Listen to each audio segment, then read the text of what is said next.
My shower is about 20 years old.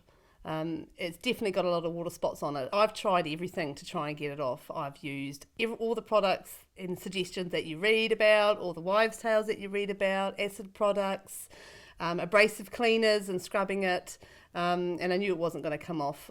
In a short story, I knew that the product that was going to get it off was going to be something that was going to polish the glass and actually get that top layer of scale off. I spent about a good half an hour. I gave it a really good scrub. It wasn't a quick job. You gave it a good amount of elbow grease.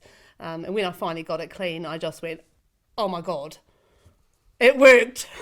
It actually got, so it brought the shower door back. Probably not to 100%. I don't think with a 10-year-old piece of glass you're going to get, pure glass back, but it was so much better than what it was. And I found this is a product that actually delivered what it said it was going to do.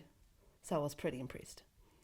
We tried lots of products. Tried headlight restorer, tried degreasers and descaling pastes and different things. But yeah, tried Tiger's Paw. It was just awesome. Just straight away cleaned it. You can see the results instantly. It's just amazing. It's just perfect.